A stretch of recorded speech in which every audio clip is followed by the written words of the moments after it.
I never thought saying I wanted to go to college would nearly destroy me.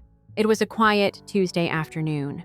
I was sitting at the kitchen table with a course catalog and a highlighter trying to map out a life that might finally belong to me. I didn't even raise my voice when I said it. I think I'm going to apply to Westbridge University. My mom's face crumpled in slow motion. Then came the shriek. "You don't love me," she wailed, tears pouring down before I'd even said another word. "After everything I've done, you want to abandon me." I froze. I had expected a lecture, maybe guilt-tripping, but this full-blown breakdown. Before I could respond, my older sister Carly strutted in, phone in hand like a sword. "What now?" she asked, all performative sighs and fake concern. "She wants to leave me," my mom howled, clutching her chest like she was auditioning for a drama series. "She doesn't care about family." Carly didn't blink.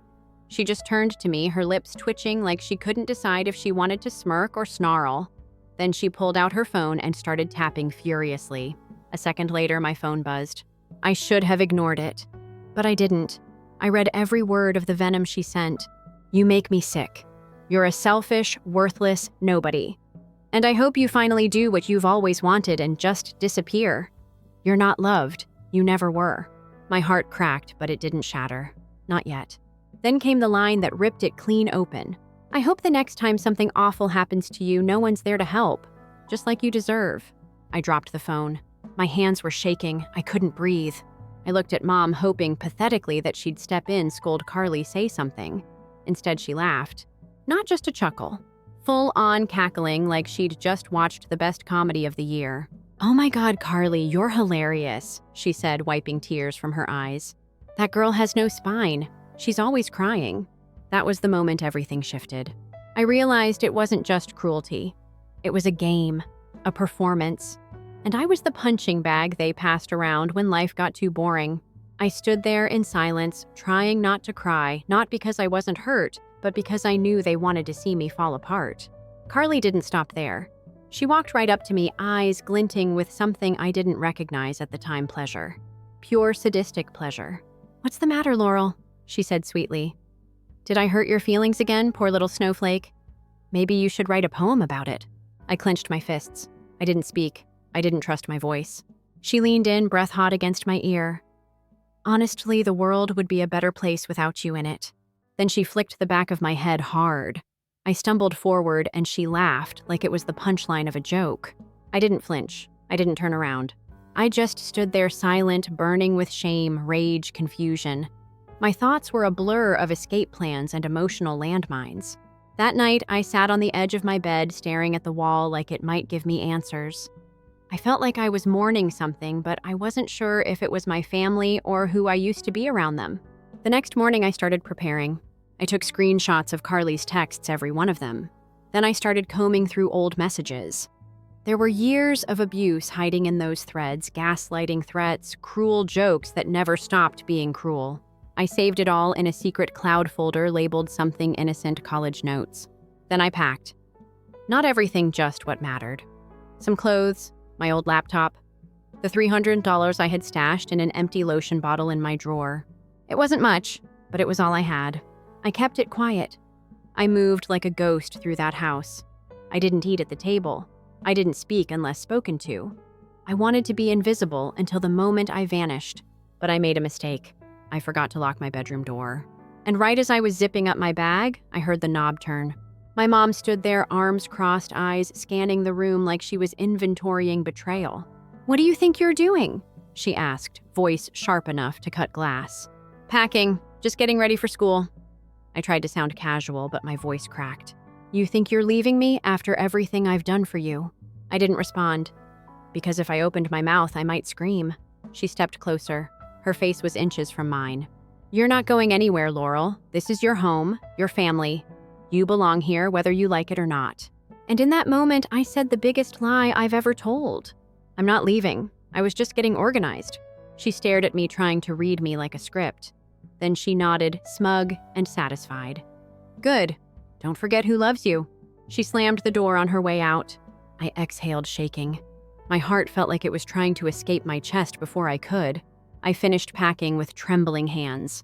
I shoved everything I could into that backpack and hid it under my bed. And then I waited for night to fall, waited for my chance. Because I was done. Done begging, done shrinking, done crying in rooms where no one would care if I stopped breathing. I didn't know where I was going, but I knew it had to be far away. Far from Carly, far from my mom, far from the house that only pretended to be a home. I'd spoken to someone, a friend of a friend. Her name was Mandy. She lived 2 towns over with her aunt.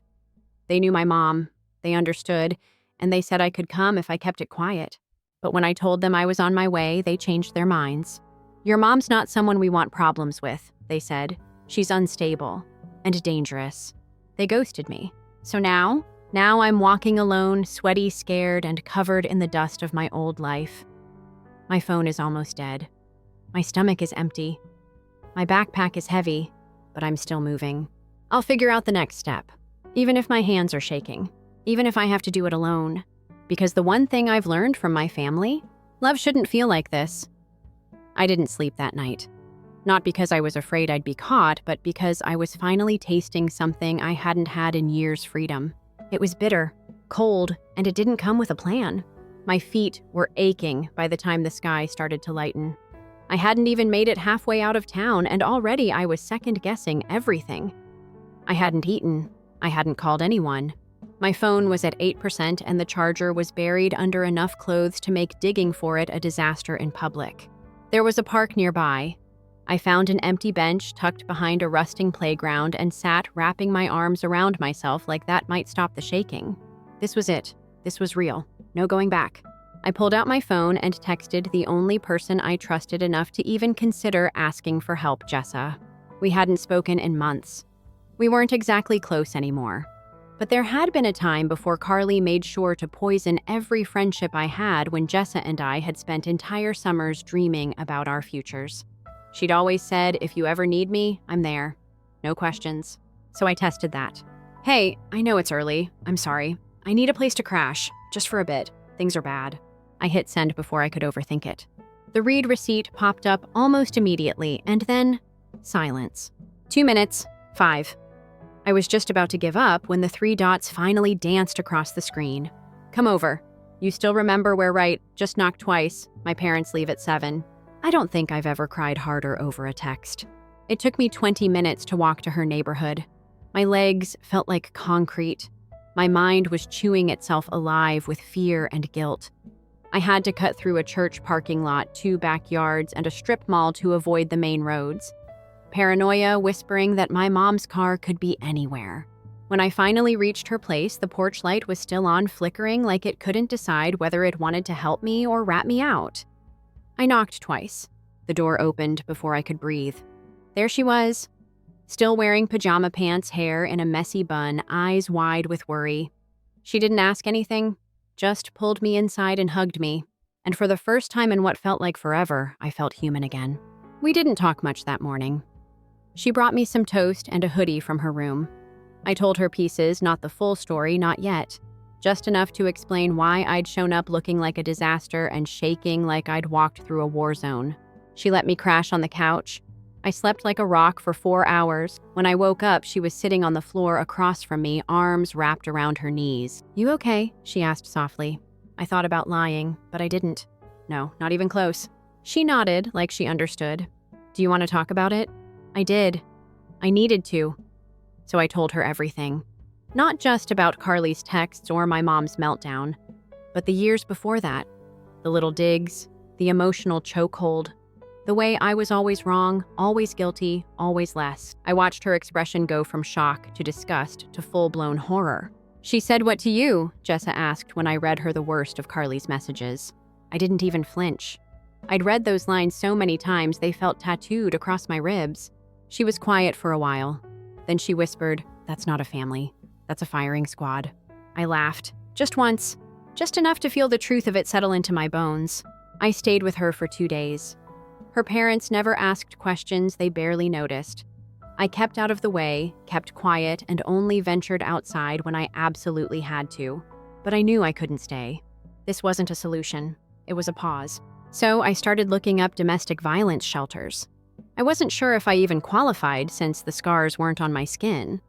But emotional abuse is real, and I was running out of time. One of the shelters had a text line. I told them everything concise but honest. They responded faster than I expected. They said I could come in the next morning, no ID needed. No questions. Just a name and a safe word. I don't think I've ever felt so relieved and so terrified at the same time. Jessa hugged me before I left. She offered me her bus card, a granola bar, and a pep talk I'll never forget. "Laurel," she said, gripping my shoulders, "you're not crazy. You're not dramatic.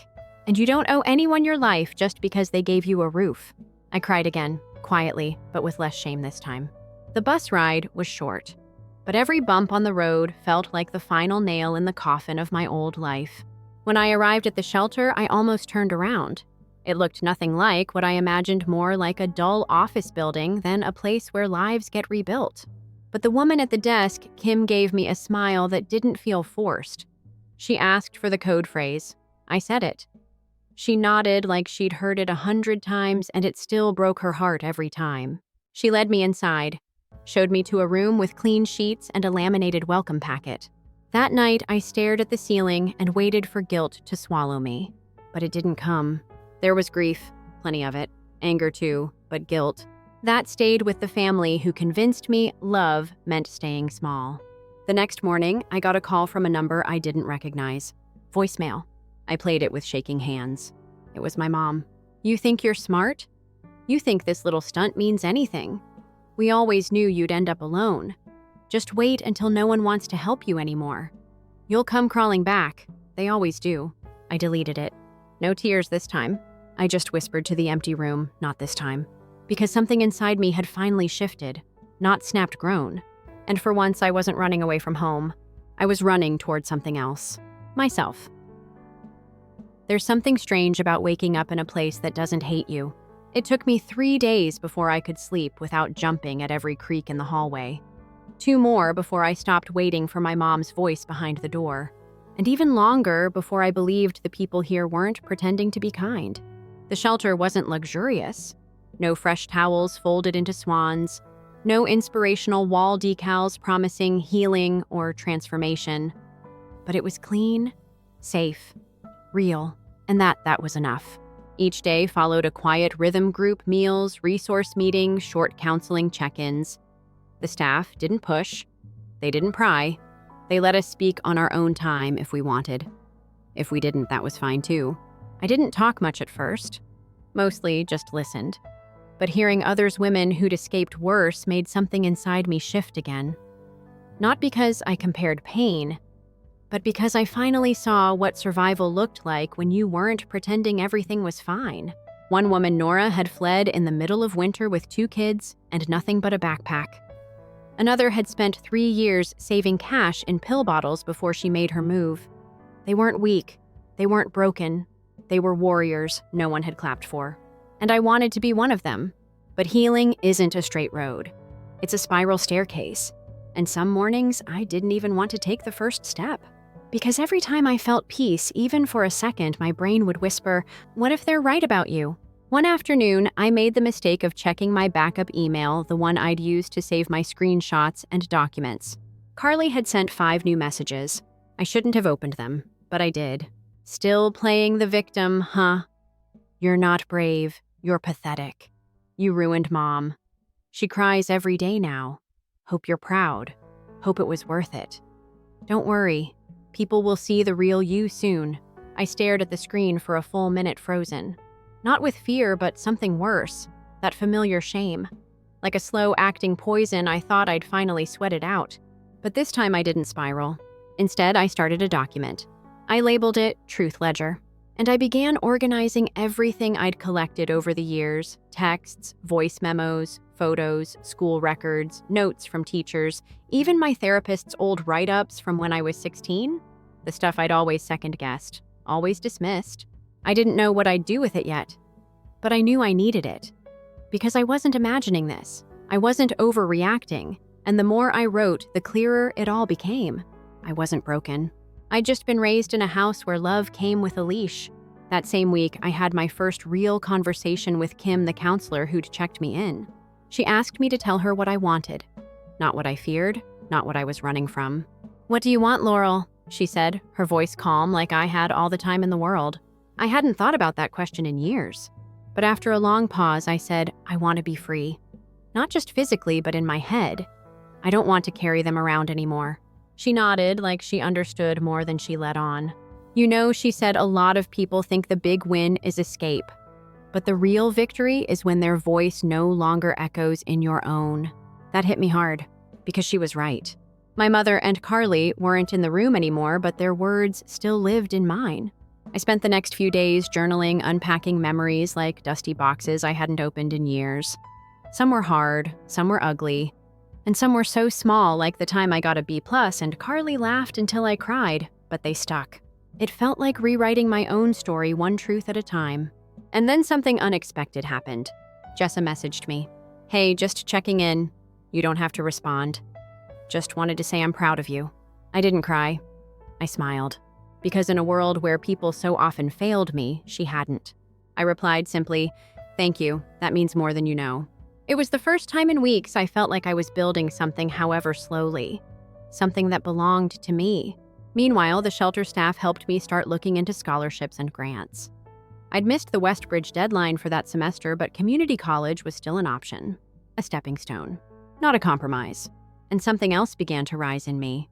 Not rage, not bitterness. Purpose. I started researching emotional abuse and generational trauma. Reading survivor forums, watching videos of people sharing stories eerily similar to mine. And I began writing mine down piece by piece, not for social media, not for revenge, for me. For the version of me who used to sit in her bedroom wondering if maybe she really was the problem. The more I wrote, the lighter I felt. It wasn't all sunshine and poetic clarity. Some days still sucked. Some nights I still woke up drenched in sweat from nightmares where Carly found me. Where my mom dragged me home and locked the door behind us forever. But those dreams no longer paralyzed me. They just reminded me why I had left. And then something wild happened. Carly posted a vague status on social media. I didn't see it directly, someone from school messaged me. Dude, is this about you? WTH happened. The post read, some people think playing the victim makes them a hero. Some of us still know the truth. Not everyone who cries is innocent. Not everyone who runs deserves sympathy. But time reveals everything, and karma doesn't miss. I stared at the message, equal parts shocked and exhausted. She was trying to smear me without even knowing where I was. Fishing for sympathy. Setting the stage for a narrative where she was the wounded one. Classic Carly. Part of me wanted to respond. To out her. Drop the screenshots. Let the world see what she really was. But I didn't. Because I wasn't a puppet in her play anymore. Instead, I forwarded the post to the shelter director. They flagged it just in case it escalated. I updated my file. That was it. No fight, no fire. Just facts. That night, I sat by the window in my room, the air thick with early spring. I thought about who I used to be. The girl who apologized for breathing too loudly. The one who used to ask permission to exist. And I whispered, you made it out. Because I had. And I wasn't done yet. There's a moment in every recovery where you stop asking if you did the right thing and start asking what's next. For me, that moment came on a Tuesday afternoon while washing dishes at the shelter. My hands were wrist deep in lukewarm water scrubbing someone else's spaghetti sauce off a plate when it hit me. I wasn't scared anymore. Not of Carly. Not of my mother's voice in the back of my head. Not of the people who'd ask what really happened like I owed them a perfectly packaged trauma TED Talk. I didn't feel brave, but I did feel solid. Like the fog was finally clearing and I could see the shape of my life without them in it. I'd started applying for part-time jobs nearby. I didn't have much on my resume, mostly babysitting gigs and a brief stint at a bookstore, but the shelter helped me build a basic cover letter and find a place within walking distance. A week later, I got hired at a local cafe. It was nothing glamorous, just morning shifts, dish duty, and the occasional coffee order when it got busy. But it felt like mine. My schedule, my money, my feet standing on a floor I didn't have to tiptoe across. The first paycheck was only $1, but when I held it, I almost cried. Because that $172 came without insults, without strings, without someone yelling that I should be grateful while tearing me apart. I deposited the check and opened a new bank account under my name. one no one else had access to. I started saving, slowly, quietly. Every dollar felt like a seed. And the more I saved, the more I thought I could actually leave this place, not just the shelter, but this whole town. Start over. Far enough away that I'd stop flinching when someone wore the same perfume as my mom or had Carly's fake laugh. But something still held me back. Not fear, not guilt, unfinished business. Because as much as I tried to move forward, there was a weight that wouldn't let go. Not until I told the truth. Not just to myself, but out loud. To someone who mattered. Someone who could see Carly's post, or my mom's crocodile tears on Facebook, or the people whispering she was always dramatic. I didn't want revenge. I wanted clarity. I wanted to stop feeling like the ghost of my own story. So I started writing again. But this time, it wasn't just journaling. I wrote my story from beginning to end. Every manipulation, every lie, every time I was made to feel like love had a price tag I couldn't afford. I didn't post it online. I wasn't ready for that storm. Instead, I printed a copy, signed my name at the bottom, and mailed it to one person, my Aunt Rachel. She was my mom's younger sister. We hadn't talked in years. She used to visit when I was a kid, bringing tiny gifts and hugs that didn't come with rules. But after one too many misunderstandings with my mom, she stopped coming around. Still, she was the only adult I remembered treating me like a human being, not a burden. I didn't expect her to reply, but she did. 3 days later, I got an email.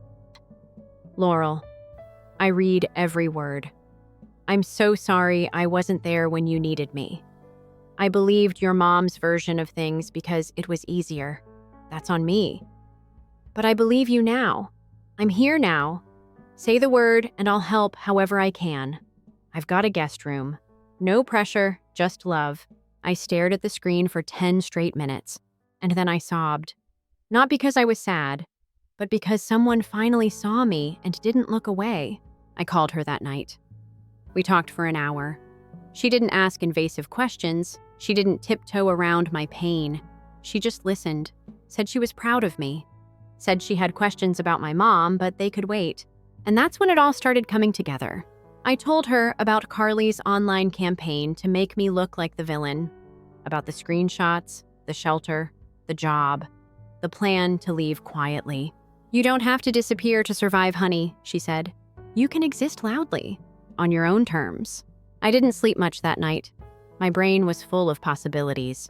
By the next morning, I had a new goal: reclaim my name. I wasn't going to scream it into a void. I wasn't going to throw grenades and wait for the flames. But I was going to tell the truth.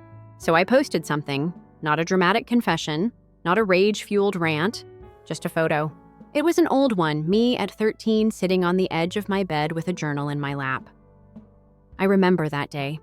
I'd just been grounded for being selfish because I wanted to spend my birthday at the movies instead of watching Carly's cheer competition. My caption was simple. She thought the problem was her. She thought love meant staying silent. She doesn't think that anymore. No names, no attacks. But the comments rolled in anyway. People from school, old classmates, even a few adults who used to babysit us.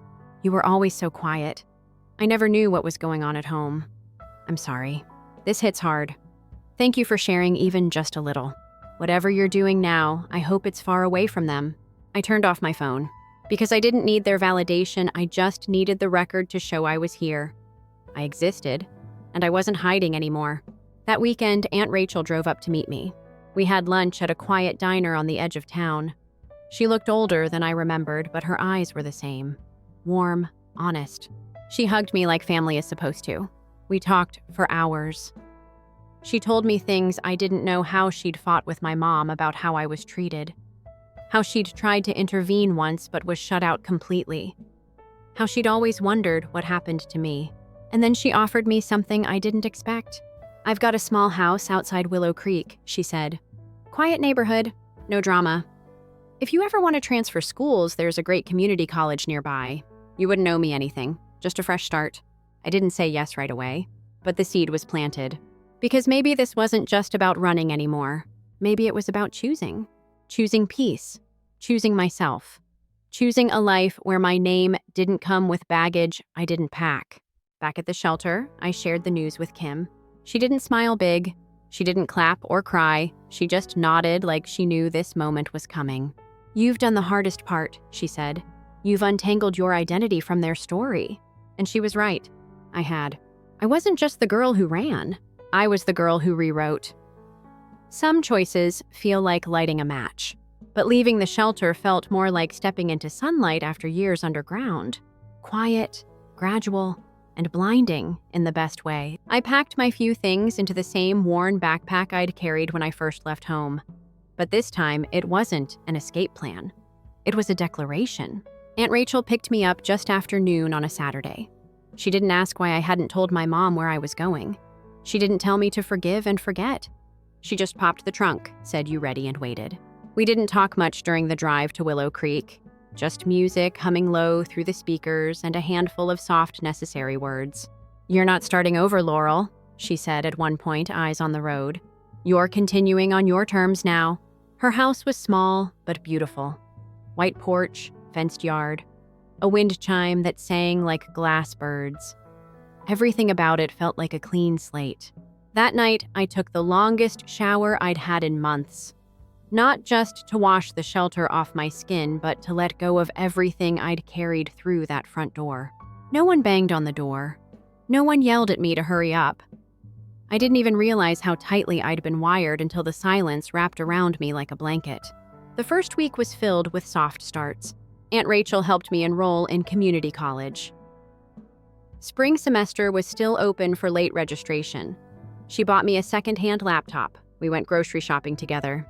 She gave me the Wi-Fi password without acting like it was a privilege. It was weird, in a good way. Some nights I still waited for the other shoe to drop, for her to snap, for her to switch. Because that's what I was used to, love that changed colors when you blinked too long. But Rachel didn't. She meant what she said. And slowly, I started believing that maybe not everyone was built to hurt you. College classes started 2 weeks later. I took 4 intro psych creative writing, public speaking, and a basic computer course. My heart almost gave out when I realized I could sit in a room full of strangers and not feel like I had to shrink to survive. No one rolled their eyes when I raised my hand. No one asked me why I looked tired. No one cared about the girl I used to be, and that was freeing. But back home, things weren't so quiet. It started with a voicemail from Carly. Not a screaming one, not the venom-laced diatribes I was used to. This one was calm, controlled, too calm. "Hey, Laurel, I know we've had issues, but Mom's not doing well. She misses you. We all do. You've made your point. But maybe it's time to come home. Be civil. Be a family again." I deleted it without a second thought. But something about her tone stayed with me. Not because I missed them. I didn't. But because she sounded afraid. And I knew Carly. She didn't get afraid. She got louder. So I logged onto Facebook, my old account, the one I hadn't touched in months, and went digging. Turns out my mom had started a little campaign. Photos of her crying. Posts about missing her daughter. Vague updates like, "Family isn't perfect, but it's forever. Some of us just want to heal." At first I wanted to laugh, but then I saw the comments. Sympathetic neighbors, old church friends, even distant cousins. "She'll come around." Teenagers always push boundaries. "I can't imagine how hard this must be for you, Linda." And that's when it hit me. She wasn't just trying to rewrite the story, she was trying to steal it. Erase everything I survived. Paint herself as the wounded mother, the abandoned parent, the one who tried her best. It lit something in me. Not revenge. Resolve? So I opened a new account. Not under a fake name, under mine. My real one, Laurel June. And I made one post. No drama, no names, just the truth. I've stayed silent out of fear, but silence lets lies grow roots. I left home to save my life. Not because I'm reckless, but because I was surviving what no one saw. If you know, you know. If you don't, please stop assuming. Healing is hard enough without a chorus of doubt. That was it. No hashtags, no follow-up, but it didn't go unnoticed. 3 days later, Rachel got a call from my mom. She asked to speak with me. Rachel handed me the phone, but only after I nodded. "Hello," I said. A beat of silence. Then her voice soft broken. "Laurel, is this really what you want, to destroy our family publicly?" I blinked, laughed once, bitter and hollow. No, Mom, I just wanted to survive our family privately. But you made it public. You could have come to me. I did, for 20 years. And every time I got silence or cruelty. This is me choosing something else. Her voice trembled. I didn't know it was that bad. I didn't respond. Because she did. She just didn't want to believe it. She didn't apologize. She didn't cry. She just sighed and said, I guess there's no coming back from this. No, I said quietly. There's not. And then I hung up. Not in anger. In peace. Because I'd said what needed saying. No performance. No scene. Just closure. That night I walked outside. The sky was thick with stars. I looked up, hands in my jacket pockets, and let the wind sting my face. I didn't feel triumphant. I felt steady. Like a tree that had bent and finally decided to root down somewhere that let it grow. Not perfect, not unshaken, but still standing. Some endings don't look like a door slamming shut. Sometimes they feel more like a window left open. A soft breeze. The kind of silence that doesn't scream but soothes. It's been 6 months since I left the shelter. 4 since I moved in with Aunt Rachel. And just over 2 since that final phone call with my mom. It doesn't feel like a climax. It feels like settling into the life I should have had all along. And no, it's not perfect. I still have days when I wake up anxious for no reason. I still flinch when people raise their voices. And I still catch myself shrinking in classrooms when I know the answer, afraid I'll be too much again. But here's the difference now. I catch it, I name it, I breathe through it, and then I speak anyway. My creative writing professor, Dr. Hanley, pulled me aside after class last week. She said my work was raw but restrained, like someone who's been holding their breath too long and is finally exhaling onto the page. I almost laughed, because that's exactly what it felt like. I've been writing more. Not just for assignments, but for me. Stories, essays, even letters I'll never send. Some nights, I stay up late, typing in a quiet corner of Rachel's kitchen, the lamp humming above me, her old cat asleep by my feet. It's become a ritual, a way to make sense of what used to feel like chaos wrapped in shame. One night, I wrote something I hadn't even meant to say out loud. Forgiveness doesn't mean I owe them access to me again. That line stayed with me. Because for the longest time, I thought healing meant letting them back in. Rebuilding something broken just to prove I was over it. But healing, real healing, isn't about reopening the door. It's about knowing you could and choosing not to. Carly hasn't contacted me again. After I ignored her voicemail and made my post, she went silent. No more fake sympathy campaigns, no more vague Facebook shade. I guess the spotlight stopped serving her once I didn't play the role she wanted. I don't think she's changed, but I'm not waiting around to find out. As for my mom, I haven't heard from her since that call. Rachel said she asked about me once through a cousin, said she hoped I was learning responsibility. I didn't even blink. Let her think whatever makes her feel better. That's not my weight to carry anymore. In the meantime, life has kept moving. I'm working part-time at a bookstore downtown, shelves of paperback, soft music, and a manager who doesn't bark orders like power is a personality. It's the kind of job that makes time go easy. The kind where you can breathe between moments. I've made friends too. Real ones, not pity friendships. People who like me without the condition that I shrink to fit. There's Lena, who sits next to me in psych and always brings iced coffee to class. Malik, who works the register at the bookstore and calls me author lady when I'm scribbling in my notebook. And my professor, who encouraged me to submit an essay for the campus literary magazine. I did. It got accepted. It's called The House That Made Me Small. It doesn't name names, it doesn't point fingers, but it tells the truth in a way that people feel deep in their ribs. I got an email from a classmate last week who read it. Thank you for writing what I couldn't. I thought I was alone. And maybe that's the best kind of closure. Not slamming a door in someone's face, but opening a door for someone else. Letting them see the path out of a place they thought they'd die in. Last night, Rachel and I sat on the back porch watching the sun go down. She handed me a mug of tea and said, "You know I see your mom in you." I froze for a second, but she kept going. Not the broken parts, the parts she never used right. You've got a fire in you, but you aim it. You don't let it burn everything down. I didn't know what to say, but it felt good, not painful, not threatening, just real. Maybe that's what growth really looks like. Not loud victories, but soft acknowledgments. The kind that settle into your bones. Later that night, I opened a blank document. No outline, no plan. I just wrote, "Once I thought escape was the end." But it turns out escape was just the beginning. The real story started the moment I stopped trying to make them understand and started understanding myself. And I kept writing. I don't know where all of this will lead. Maybe I'll transfer to Westbridge next year. Maybe I'll publish something. Maybe I'll just keep writing stories in quiet corners and healing one sentence at a time. But I do know this. I don't hate who I am anymore. I don't apologize for needing peace. And I don't look over my shoulder waiting for them to come fix what they broke. Because I'm not broken. I'm rebuilding. With my own hands, in my own voice. And that to me is the kind of freedom no one gets to take away. Not anymore. Story 2. My sister's wedding was prioritized before my life-saving operation by my parents. They now appeared pleading. They didn't anticipate my last move, though. I'm a 33-year-old man who has worked in construction for the past 17 years, starting at the very bottom. We're talking about carrying timber up 3 flights of stairs, sort of bottom, while pushing wheelbarrows full of concrete in 95-degree heat. As a site supervisor, I now manage my own teams, but we'll talk about it later. You must first comprehend my origins, as it is the reason why everything is so twisted up.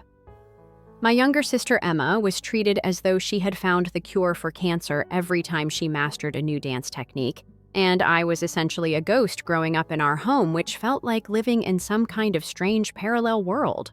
This isn't even hyperbole. Our home appeared to be a temple to Emma. Every shelf wall, every level surface, had a certificate, trophy, or picture showing her accomplishments. You name it, spelling bee, participation rewards, piano contests, ballet recitals, etc.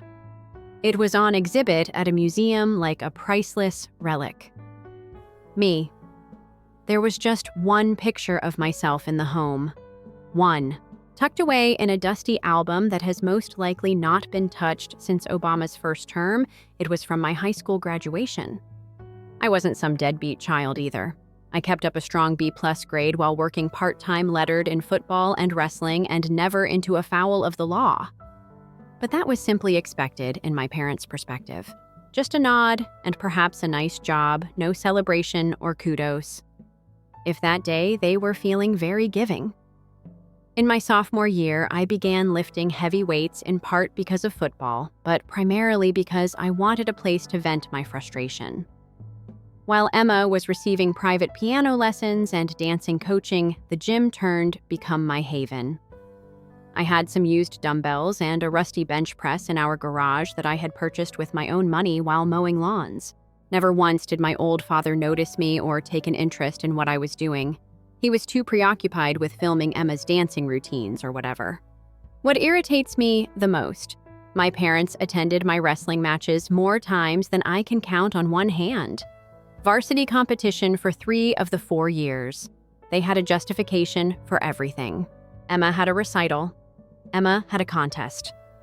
Emma required assistance with her schoolwork. In my senior year, I took first place in my weight class at the state competition. They were both absent. Why Emma had to try out for a summer dance class. Then 2 weeks later, she quit. In any case, I was already doing construction during the summers by the time I was 16. I didn't have to.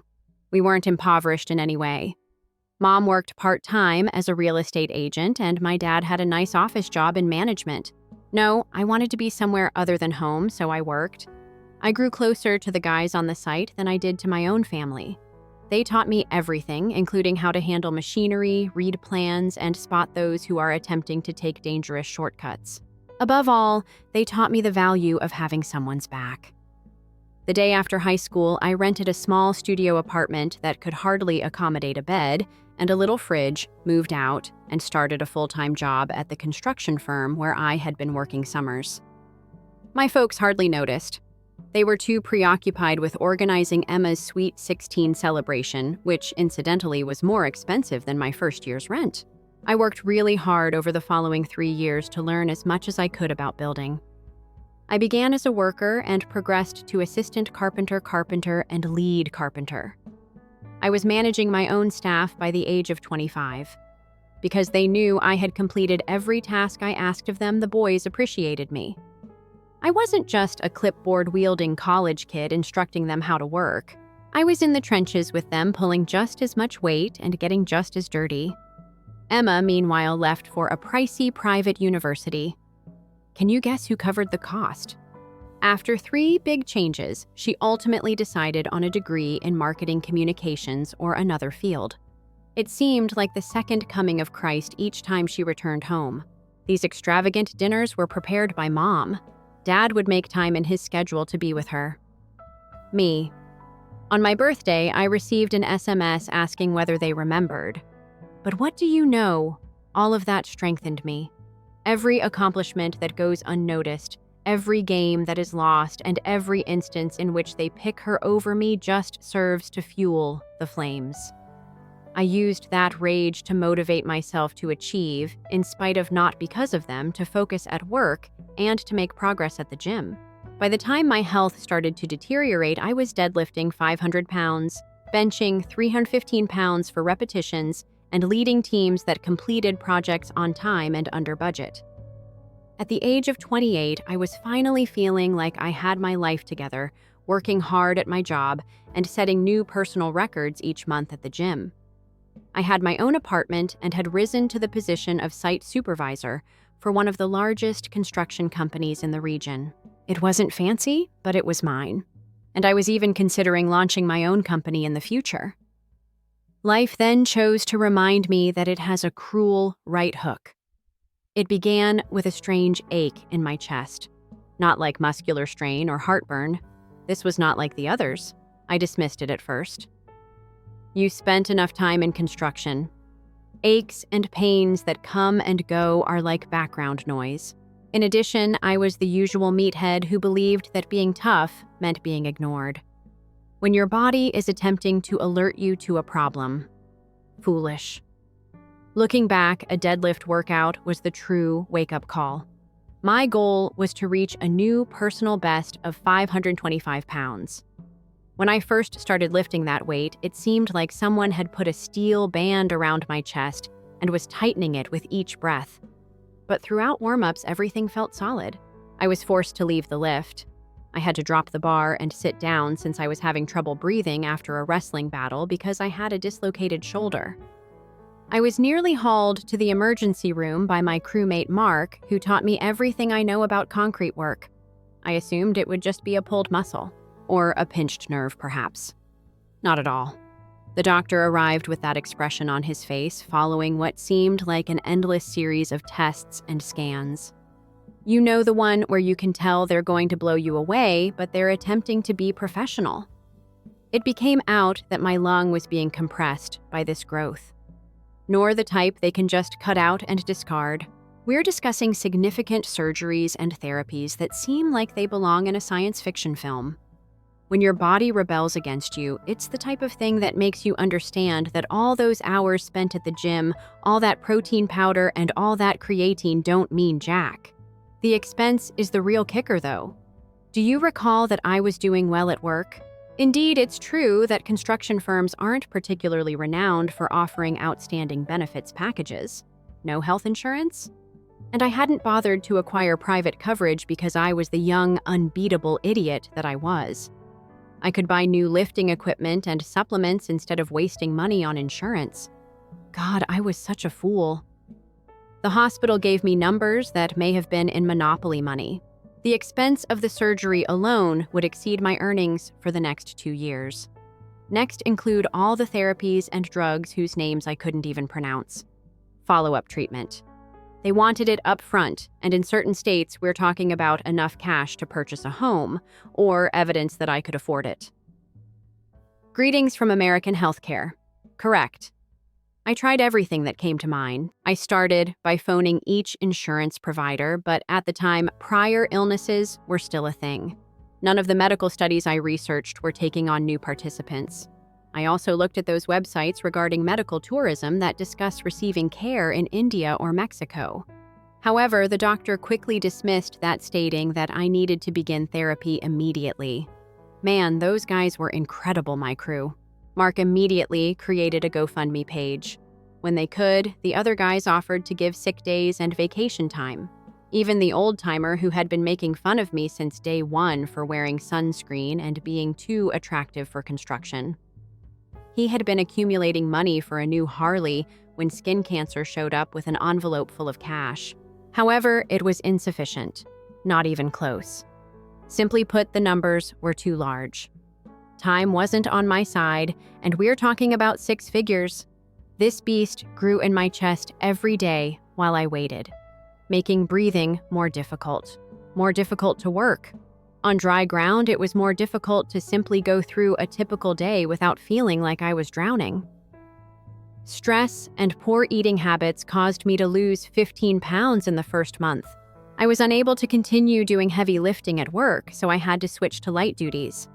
I felt as though I was attempting to draw air through a coffee stirrer with each breath. The toughest times were at night, in the dark, lying there. I have this sensation inside of me. I'm worried that every breath might be the one that causes my lung to fail. I had to make the most difficult choice of my life at that point. After years of being the self-sufficient one, the one who created everything from the ground up and never required assistance, I had to go beg my parents for assistance, swallowing my dignity. They were not wealthy. They had savings, but they were rich. A paid-off property and good credit. And they were my parents, you know. Those who are meant to support you when things go tough. I traveled to their residence on a Tuesday evening. Since I had just received my most recent test results that morning, and the doctor was urging us to set up the operation as soon as possible, I can still clearly recall that. That month, I had shed an additional 10 pounds. I looked like a teenager trying to seem cool with my work pants falling off me. I had to take breaks to go up one flight of stairs since the chest ache was growing worse. Their home had the same appearance as always. Since they purchased the property, the value of real estate in their area has doubled. In equity alone, they had at least $500,000. Trying not to notice that my chest felt like it was in a tight grasp, I sat down in the chair across from them. I began outlining the diagnosis, the schedule, and the expenses. I showed them all of the hospital's documentation, including the treatment plans. My doctor even sent me a note outlining how critical this was. Throughout, my hands trembled, but not because I was sick. I had never done something so difficult, requesting their assistance. While I was outlining everything, you know what they did, Mom continued checking her phone as if she were anticipating a more significant call. Dad simply sat with his arms folded. He used to have the similar expression on his face when I told him about my wrestling matches, as if he were enduring a grating sales presentation. There was a long pause after I had done speaking, the sort that gives you the chills. After that, Mom and Dad did this. Every time they looked at one another, they seemed to be having a spoken discussion. Dad finally dropped the bomb after clearing his throat. "Jake, we are unable to assist you with that. Our money have already been allocated to Emma's wedding." At first, I believed I had misheard him. He simply sat there staring at me as if to tell me they couldn't lend me $20 for petrol, as if the tumor had gone to my brain or something. The wedding. My voice cracked, I recall. Not from feeling, but from outright incredulity. A party is more important to you than my life. When Mom jumped in, she was cool and collected as if she were speaking to a kid. "Jake, it's more than just a party. Emma's big day is today. We have made non-refundable deposits already. Just the venue cost $30,000. $30K for a location. In the meantime, I'm sitting there almost dying and in need of potentially life-saving surgery. Additionally, they are concerned about Emma's Instagram. Ideal wedding. Without this procedure, I might not survive." I spoke slowly so they would fully comprehend what they were doing. "I'm not requesting assistance purchasing a vehicle or launching a company. It's either life or death." In fact, Dad had the audacity to shrug as if he were shoving aside a waiter who had served him the incorrect starter.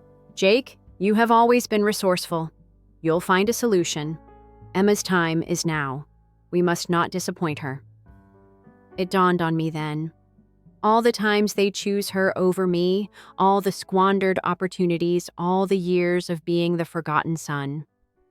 They weren't only preoccupied. They truly thought her pleasure was more important than my life. They were more worried about their daughter getting the ideal wedding pictures than they were about their son actually dying. With my legs hardly supporting me, I stood up to depart. In fact, Mom dared to tell Jake not to be so theatrical. The hospital payment plan must provide a payment plan that you can work out, as if I were purchasing a dishwasher or anything similar. Seeing that wall of Emma's pictures was the last thing I remembered before leaving. Those happy faces. They spent a lot of money making sure their beloved daughter had all she needed, and I was there, knowing that I mattered less to them than a party their son left their home. I didn't talk to them again for about 5 years after that. After my parents decided to put a wedding above their son's life, the following few months were an absolute nightmare. Not the symbolic type. I'm referring to real physical. I'm wondering whether you'll be awake tomorrow. Hellish, sort of. Here's the thing with reaching your lowest point, though. You have nothing left to lose until you get there. And sometimes that's just what you need to discover your true self. Driving directly to work was the first thing I did after leaving their house. I knew Mark would still be there completing papers even though it was already dark. For 15 years, the man has been in charge of night staff. He was drinking coffee and swearing at Excel spreadsheets in the side office like he always does. Paint could be stripped by it. I told him everything. I won't lie. Halfway through, I started crying. I weigh 220 pounds and am 6 feet 2 inches. By then, it would be closer to 190. Weeping like a baby in a trailer for construction. No, Mark's actions were silent. Just woke up. He grabbed up his phone and began making calls after locking the office door. We came up with a strategy by midnight. Not a good one. However, you don't gripe about the rope's quality when you're drowning. Negotiating hospital payments, applying for loans, and taking on as many extra shifts as my body would allow took up the following few weeks. In ways I still can't discuss without getting worked up the crew, my true family stepped up. These folks managed to pull together about $15,000 for my treatment fund, despite the fact that the majority of them are self-sufficient. As he gave me an envelope containing $2,000 in cash, Miguel, our master carpenter who had been sending half of his income to family in Mexico, said his children could wait another year for their PlayStation. Everyone assumed Big Pete was merely a conventional concrete specialist with a big muscular head, but he was also an expert at planning fundraisers. The man persuaded nearby companies to give prizes, organized a bench press competition at the neighborhood gym, and raised an additional $8,000 in a single weekend. However, it was still insufficient. Not even close. Even without factoring in all the other therapies, the cost of the operation alone was expected to exceed $80,000. So I took the necessary action. My vehicle, which I had been weekend restoring for the past 2 years, was sold. I sold everything I possessed, including my grandfather's watch, which was the only item he had ever left me, as well as my custom gaming PC and all of my exercise equipment. The most painful one was the one. I continued to attempt to work as much as I could in the interim, despite the fact that I was now hardly able to go through a 4-hour shift without feeling like I was struggling to breathe. The tumor was becoming bigger and putting more pressure on my lung. It was like attempting to blow up a balloon in a too small box with each breath. I shed an additional 15 pounds. My feet were swollen from the fluid retention and my work boots stopped fitting. The worst thing, seeing social media posts on Emma's wedding preparations. My parents were sharing information on a regular basis regarding dress fittings, flower arrangements, and venue tastings. Every post felt like a gut punch. One of my chemotherapy sessions might have been paid for with the grain budget alone. My initial round of therapy was probably covered by the expensive designer outfit they got her. The wedding invites followed. Not to me, anyhow. Of course. My cousin, with whom I still communicate, told me about them. They were apparently these ornate items with personalized writing and gold foil, about $15 each. They placed an order for 200 of them. On that one, do the math. While their son was doing security shifts at a warehouse in between his regular job, hardly breathing, they had $3,000 on paper that most people would toss away. This is where the plot changes, though. You may not anticipate. Do you recall the GoFundMe campaign Mark created? One of our suppliers, a large commercial building materials firm, took notice. The identical kind of cancer that killed me also killed their CEO's brother. One morning, the man phones me directly and says he wants to assist. The next thing I know, their business philanthropic organization offers to pay 40% of my medical expenses. I needed a vacation like that. In addition to that, I had borrowed money, sold everything I owned, and solicited money from the crew. At last, I had enough to make the surgical appointment. I had to max out 3 credit cards, deplete my 401k, and enroll in a payment plan that would take years to pay off. However, I was going to survive. 3 days prior to Emma's wedding, the procedure was planned. They didn't care or know. They were too preoccupied with rehearsal dinners and last-minute clothing fittings. I entered the surgical room by myself. Not exactly by yourself, though. Mark drove me there on his day off. After the operation, Miguel's wife prepared a care package for me that included handmade tamales. For the next month, Big Pete arranged for the crew to cover all of my shifts. Do you wish to know real family? The folks who share your DNA aren't it. They put in extra hours so you may earn rent while you're recuperating. In order to save you from waking up alone, the rough-handed carpenter spends 12 hours in a hospital waiting room. Because every penny helps the crew is the ones who pass around a hard helmet collecting dollars and quarters. I survived the operation, stayed in the hospital for 2 weeks, and then recuperated at home for another month. The staff alternated between checking on me, providing meals, and helping with everyday tasks that I was unable to perform while I recovered. My phone never rang with a call from Emma or my parents. Most likely, they were too busy sharing wedding pictures on Instagram. It was a bitch recovery. Anyone who has undergone significant surgery is aware of what I mean. That sensation in which breathing itself seems like a new ability. The problem with reaching bottom, however, is this. You become aware of your own strength as you begin to climb back up. I did ascend, Guy. The initial months were difficult. The majority of my muscular mass was gone. I felt like my chest was about to burst as I lifted more than a gallon of milk. But what do you know? I got up every morning. I was giving the individuals who had abandoned me the finger by breathing. I first took a short stroll to the mailbox, then I went around the block, and then I did some cardio. Step by agonizing step, I rebuilt myself. I was kept on light duty by Mark and the team, primarily handling paperwork and supervision. I stayed in the game even though there wasn't much. I began studying the business aspects of project management, bidding, and building contracts. It turns out that your brain goes into overdrive when you are unable to carry large objects. Who could have known I received an unexpected call from the CEO who had assisted with my medical payments around a year after the procedure? The man was interested in getting coffee. I assumed he was simply making sure I hadn't passed away or anything, or checking up on his investment. Not at all. As it turned out, he had been observing my handling of the crew management, the job, and the recuperation. He gave me an opportunity to work in their commercial division as a project manager. Full perks and higher salary. Lastly, and above all, an opportunity to see how the big boys play. I seized the chance and sprinted forward as if I were being pursued. Over the following few years, I learned as much as I could about commercial building. Weekends and evenings were irrelevant. My parents were boasting about their country club membership while Emma was tweeting about her idyllic suburbia existence. I was actually creating stuff. I began modestly taking on some of the lesser tasks that no one else was interested in. You know, the ones where you have to be imaginative because the margins are narrow. I discovered every tip in the book for increasing productivity without taking shortcuts. Because I had been in their shoes, my workers adored me. Understood what it's like to work minimal wage while busting your ass in 100-degree heat. I was managing multi-million-dollar projects by the 3rd year.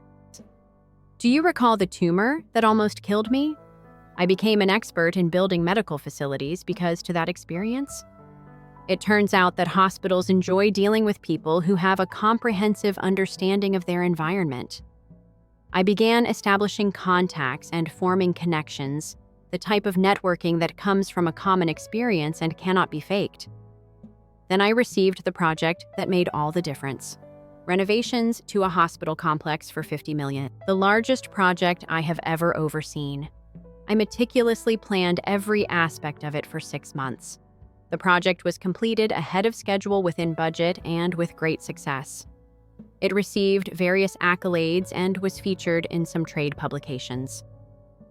All of a sudden, I was more than simply a construction worker. I was a pioneer in the design of medical facilities or something. Other healthcare systems began contacting me to express interest in collaborating with us. Meanwhile, things at home also improved. Sarah and I met at a convention for suppliers. Her firm specializes in commercial electrical contracting. She was the first lady I had ever met who could make me laugh so hard my chest hurt while discussing load-bearing calculations, this time in a positive way. Last year we were married. A little ceremony, only close companions, as well as my biological family. The crew, everything was going smoothly. Then, around 6 months ago, I began to hear murmurs from people in the industry. Do you recall the upscale country club that my parents were really pleased to be a part of? It turned out that Dad and a few other members had become engaged in a real estate investment scam. The type promised enormous profits, low risk, and all that nonsense, you know. This time, though, they had invested more than simply their membership fees. They had taken money out of their retirement accounts, mortgaged their home, and done everything else. When they abruptly began selling off their toys, it was the first indication that something was amiss. Dad lost his priceless golf club membership. Mom traded in her brand new luxury SUV for a used Honda. Their usual seats at social gatherings and charity galas mysteriously disappear. However, it wasn't until last month that the real shit hit the fan.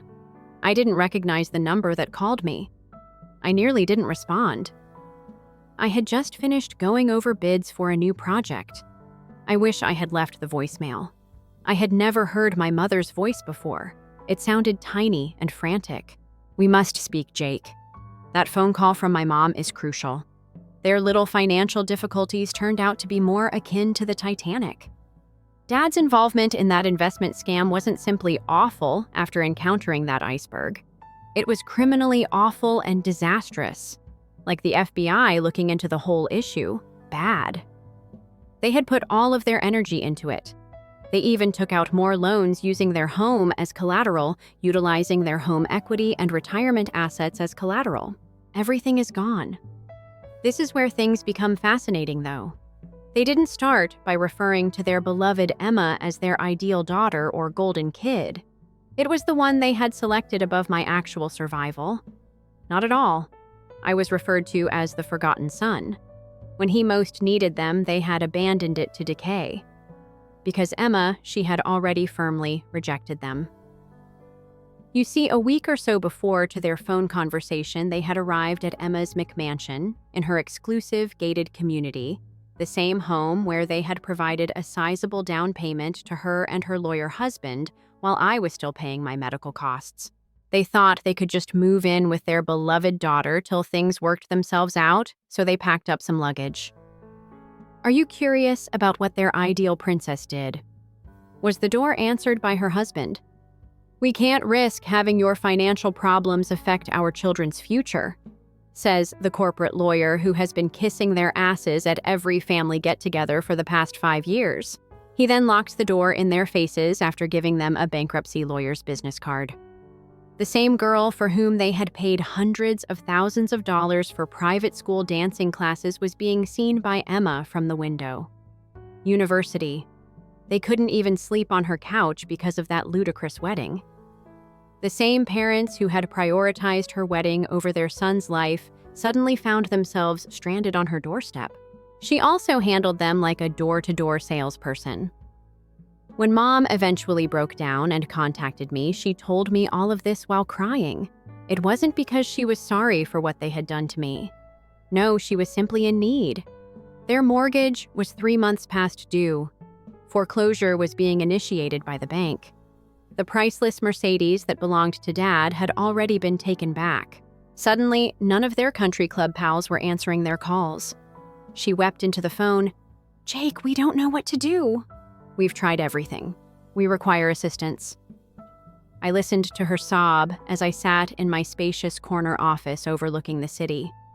Because they would lose their house, the same woman who had sat there in shock when I informed her that I might not survive without surgery was now crying. "What is the amount that you require?" I inquired in a neutral tone of voice. "Expert," as if I were speaking to a subcontractor who had made a mistake in a bid. "50,000, she muttered. "Only to avoid foreclosure and make mortgage payments. The rest we can work out later." 50,000. How much exactly had they spent on Emma's wedding photographer and filmmaker? I recall looking at the pictures. They had engaged a well-known Instagram user who specialized in celebrity weddings, had an entire crew of videographers, 2 with drones and all the artsy stuff. How does Emma respond to all of this, even though I already knew I asked? She claims there was a long delay. She asserts that they cannot jeopardize their financial security because they are investing in their children's future. "But we're your parents, Jake," she added. "You were reared by us. When I was truly struggling for my life and required surgery, I cut her off like you raised me. That was not the same." She snapped, her emergency tears abruptly replaced by wrath. "We had obligations, a crisis." My voice was rising. "I may have perished. In fact, Mom passed away. But now you're phoning me because Emma won't help you even though you had obligations to her wedding." Dad picked up the phone at that point, still attempting to seem authoritative, as if he still had some influence over the matter. "Listen to me now, son. The past is the past. We must consider the future. Regarding family. Family. That term was used once more. When I was in need, they simply forgot about the one they had tossed around when they wanted something. Dad, tell me something." I leaned back in my chair and said that. "When Emma rejected you, that bankruptcy lawyer's card was given to you by her spouse. Was it painful? Did you feel as though your heart had been torn apart? Like the one to whom you had most of everything didn't give a damn if you lived or died?" There was an overwhelming quiet on the other end. I had a lot on my mind the morning following my parents' phone call. I worked out for a few hours at the home gym that Sarah and I had constructed in our basement. Not really exercising, just sitting on my bench press and gazing at my surgical scar on my chest while I stare at myself in the mirror. For a loan I had to battle. The bank managing my parents' mortgage called me the next day. I was still listed as the emergency contact, it turns out. Months earlier, Emma had insisted on being taken out of all their financial records. The bank representative said that they were getting ready for foreclosure procedures in a very professional manner. I promised them I'd get back to them when they asked if I could assist them fix the matter. I needed some time to think. I traveled down to my former construction site on Saturday, where I had begun working as a laborer and where Mark and the team had saved my life. It was a different place. We were now completing the medical facility project, which cost $50 million. My project was standing there in the early morning light, gazing at this enormous structure that was there because I had lived. I made up my mind. When the day crew was scheduled to arrive, I contacted my parents and instructed them to meet me at the site at precisely 7:00 a.m. They looked terrible when they arrived. "Jake, why are we here?" Mom's voice was trembling as she inquired, attempting to seem authoritative. Surrounded by men and women wearing work gear who were genuinely generating something tangible, they appeared out of place in their casual luxury attire. I looked over at them. "Observe this structure, this entire medical facility. It doesn't exist because of you, but rather because I lived, despite you. I made it without you, which is why everyone who receives care here and every life that is saved in this facility." Dad opened his mouth to speak, but I interrupted him. "I want you to grasp something, which is why I brought you here. I sat in your living room and pleaded for assistance 5 years ago. I required $80,000 for life-saving surgery. Instead, you decided on Emma's wedding, a celebration that was more expensive than my necessities. We're sorry about that. Mom's voice was cut off. We were mistaken. Now we are aware of that. No, I responded in a firm voice. You don't apologize. You succeeded. Are you sorry I have to give you something right now? There is a distinction. I took out my phone and launched the banking app. To save your home, $50,000 is required. It's less than the amount you paid for Emma's bridal bouquet. Even sleeping on the couch is forbidden by her daughter. Are you going to assist us now? Dad insisted on displaying his former haughtiness. I stared at him for a while. I then looked at the crew. My actual family. Mark, do you recall the time I need surgery when everyone here came together to help me survive? Mark approached and used his vest to wipe his hands. Yes, boss. We are still using the hard hat to gather donations. I went back to my folks. These men who have their own families to support earn a fraction of what you used to earn. Helped me survive by doing everything they could. They taught me the value of true family. After that, I performed an action that felt like I was lifting my personal best of 1,000 pounds off my chest. I grinned. No is the response. I won't give you a dime. Not for anything, not for the house. Never. Mom burst into tears. Dad's cheeks flushed. Your folks are where... You can't just... I am able to. I interrupt him, and I am. Are you aware of how you and Emma vary from one another? Nothing. The same applies to you. People are only important to you when they can help you. You discard them as soon as they need something. I pointed to the hospital building that was growing behind me. Here, I created something tangible, something that benefits people. When you were playing golf and hosting parties, I was making something important, and without you, I accomplished it. What are we meant to do? Mom cried. We'll be without a place to live.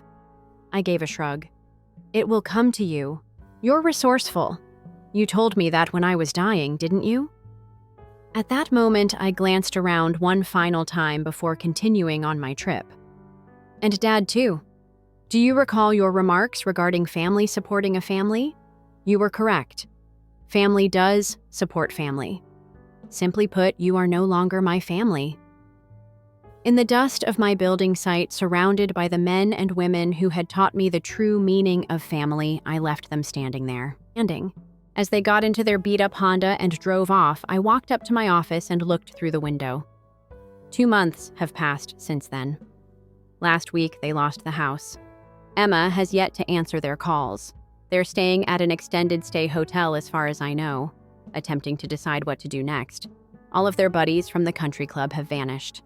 Their golden child has no interest in interacting with them, as well as myself. I just agreed to another project at the medical institution. Larger than the previous one. Is the team still with me, each and every one of them? Sarah is expecting our first child. Life is good. Karma might be slow at times. However, she makes sure to complete the task correctly when she does arrive.